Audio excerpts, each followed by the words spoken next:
a biblical perspective on life, culture and current events. This is 2020 on Vision. The last couple of decades, there's been a real emergence of chaplaincy into the mainstream of Australian life, likely spawned by the Howard government in 2006, getting behind school chaplaincy in a significant way. Since then, there's been a steady stream of chaplains going to the front lines in business, sports, emergency services, in the arts, in politics, in medicine. And it's a good thing that the chappies are here to stay. Many of us may have met or seen a chaplain before, but perhaps not understood who they are or what they do. Well, fortunately for us, we've caught one in the wild and brought him into the studio right now. Artie Shepherd is a credentialed minister and also a full-time chaplain. And he's here to share with us about his chaplaincy experience over many years in many places, which have ranged from elite sports teams, church and community settings, and even through to law enforcement. Welcome to 2020 today, Pastor and Chaplain Artie Shepherd. Great to be here with you, Tosh, and with all your listeners wherever they're coming in from. All around Australia where our Vision family stretch out. So we're glad to have you sharing with us here today, Artie, about the presence of chaplaincy in modern Australian society, which is a wonderful addition to the layers of our nation. If you could share with us how it was that you became involved with chaplaincy. Way back, we're talking like in the year 2000. I became a school chaplain and a state high school. And as you mentioned, there was the openness for school chaplains particularly, which was caught a lot of attention across Australia. And so I became a school chaplain there, working with about 1,200 high schoolers. And it was the most phenomenal role, a lot of fun. And every chaplain does their role differently. And in a school setting, every school chaplain does it differently. Some are more a counsellor-based, some were more a youth worker style. So I was out with kids in the playground, playing basketball, playing handball, just building connections, getting to know people, doing presentations, running extracurricular activities, starting breakfast programs, lunchtime programs. And so, in 1 minute as a school chaplain, you are playing handball with a bunch of kids, and the next minute you're being asked to go across the road because one of the students has just passed away and to go and be there with the family and support them. It's such a diverse role. So that was where I started, way back then as a school chaplain.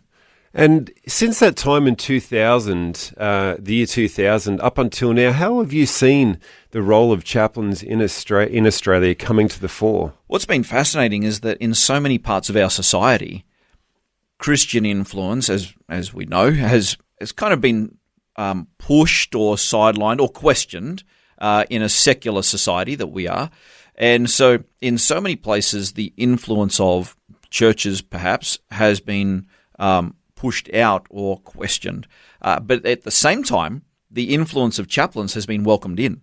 And so the doors that have opened across our country in all different ways have been phenomenal. So that the change in chaplaincy as coming into literally every space.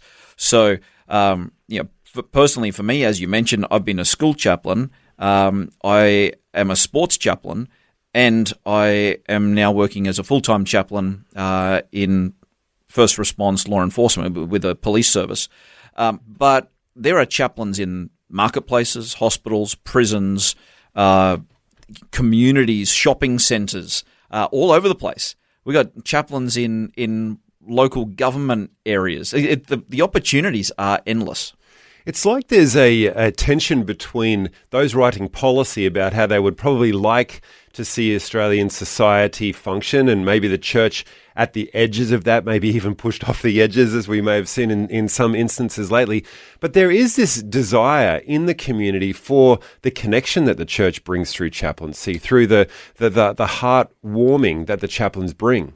I think it's that ministry of presence that chaplains provide, where they're just happy to be there and be around and be present, be available, oftentimes when maybe other supports aren't. And I guess that chaplaincy really as a whole came to the fore because it was involved in more those life and death settings. When people are at end-of-life stages, whether that's hospitals or military settings, and they've got those big picture questions of life. But that spreads across every part of our society. So in the particular area I'm working in now, we talk about having this integrated well-being framework where a lot of people in society talk about biopsychosocial well-being, looking after our physical well-being, our psychological, mental health, and our social connections, and we need to be healthy in those. We now have an embedded integrated well-being framework that is biopsychosocial spiritual, because there's this understanding that people have spiritual need and spiritual questions. Now, spiritual not just being religious. Religious can be one part of that, but spiritual being big picture questions of life, purpose and meaning, life and death, morality and ethics, moral injury that people suffer. And so there's this awareness and this idea that there are needs that have to be met and maybe aren't met by traditional means, and so the chaplains are able to come in and provide some input and meaning and direction and care and compassion in that kind of space. So where government services can help with the how of life, the chaplains can help in the why of life. Yeah, brilliant. You've summed that up really well. Just before we came on air, Artie, you were sharing with us here in the studio about the origins of chaplaincy. Would you shine a bit of light on that for our Vision family across Australia? Yeah, it's an interesting story that goes back into the 4th century when a man by the name of Martin of Tours, became known as Saint Martin of Tours, saw a beggar on the side of the road, and he took off his cape, or his capella was the Latin word. Yeah. And he took off his cape and cut it in half and gave half of it to the beggar to cover him and to, care for him. And out of that, so the word capella is then morphs into the word chapel, and then from chapel, chaplain. And it was the beginnings of this idea that if we have people who see that I'm just going to look for every opportunity I can to care for the people around me and to make a difference however I can, practically, spiritually, then this is where this idea of chaplains came.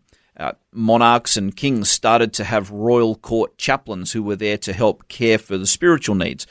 Hospitals were probably one of the first places where chaplains also came to the fore, providing that practical and spiritual support. So it goes way back to the 4th century.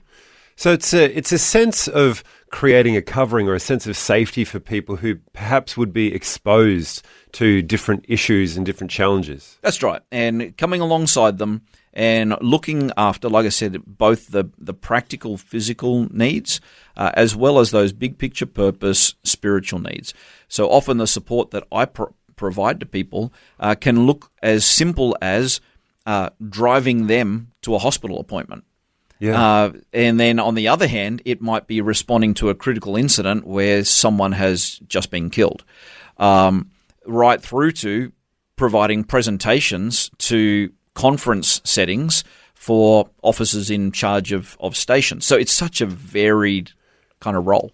And even though it's varied in the industries in which it's involved, you've mentioned your own experience in elite sport and in the policing services, in schools.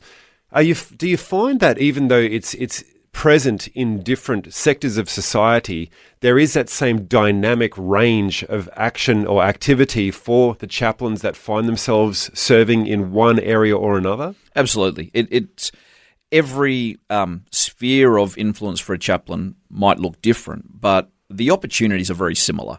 It's all about looking for those opportunities to serve people in whatever way that might be. And that ministry of presence, like I said, being available. Often, I talk to other chaplains about having the sense that you are anointed to be awkward. You have to just be willing to be awkward sometimes, and be in a space where you feel like, I don't even know if people really want me here, or they don't necessarily know who I am or what I do, and just injecting yourself into that space respectfully, reading the room, getting out of the way when needed, but building connections with people who have maybe no awareness of why you're even there. Yeah. If we could just dwell and maybe go into the awkwardness for a moment, Artie. I mentioned in the intro that many of our listenership may have seen a chaplain or spoken to one before, or don't really know what a chaplain's there for. At a difficult time of life, we could imagine a chaplain would be at a roadside incident, or as you mentioned, where a student loses their life. What would be something that you would encourage the broader community to do in engaging the chaplains in their world, coming to understand who the chaplains are and what kind of help that they can offer in both the good and the bad times? That's a great question. I think chaplains are serving as and ministering as we all have the opportunity to do. Yeah. But maybe in a more focused and intense way than what a lot of us might experience. And so one of the first things that people can do to support is, if you know a chaplain, to be praying for them. When you are dealing with the most intense situations and constantly, and it's just highly pressurized, having that prayer support is really valuable. And just the encouragement, having outlets away from work to be able to just connect with people, engage with people, be normal, de-stress and so on.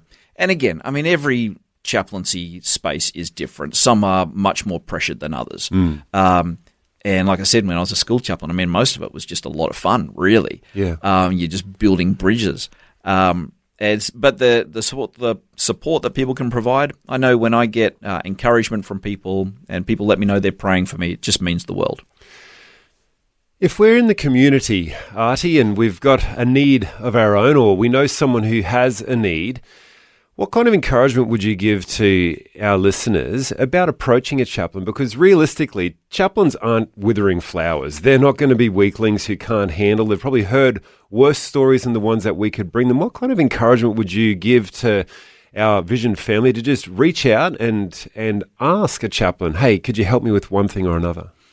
I mean, if you find the appropriate connection, then it's... And we get requests all the time, can you help with this or can you help with that? And so it's finding, okay, well, what help could I provide? Yeah. But then also not wanting to force yourself into that person's world. So have you let them know that someone is going to contact them? Do they want support? In my space, particularly, it's probably a little bit different, where I'm often asked by senior officers, for example, to say, hey, I'm a little concerned about this person. Could you just check in with them? And I have the opportunity to be able to proactively contact, or just I just happen to run into them. But at the same time, it's all about looking for those opportunities. So for a community member, if you see someone who needs some support, you can engage a chaplain, perhaps, if there's the appropriate chaplain for that. Through your local church is a great way to do it. Or you yourself doing just like Martin of Tours did. I mean, he wasn't appointed as a chaplain. He saw a need and he met it. And I just think we've got, beyond the titled position of a chaplain, we've got opportunities all around us for every person to serve in a way that is that chaplain mindset.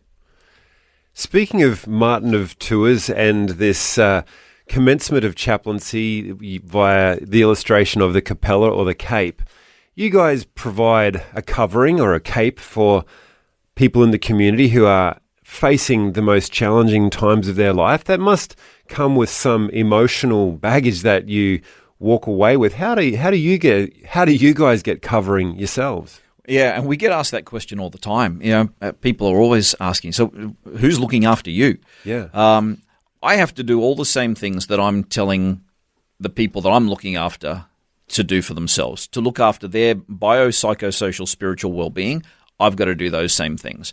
And, I remember recently coming home from a really heavy couple of days of dealing with some roadside fatalities and dealing with the family members of those people and the police officers who were involved as the first response. Wow. And being there at the scene and seeing it myself, and just supporting a grieving father who has just lost his son, and standing there for a couple of hours with them, there's nothing to say. And so it does become a heavy load. At the end of the day, it's not my responsibility to carry. I'm there to support, but it's a weird thing where you disconnect a little. But I did feel the heaviness of it in a way that I probably haven't felt previously.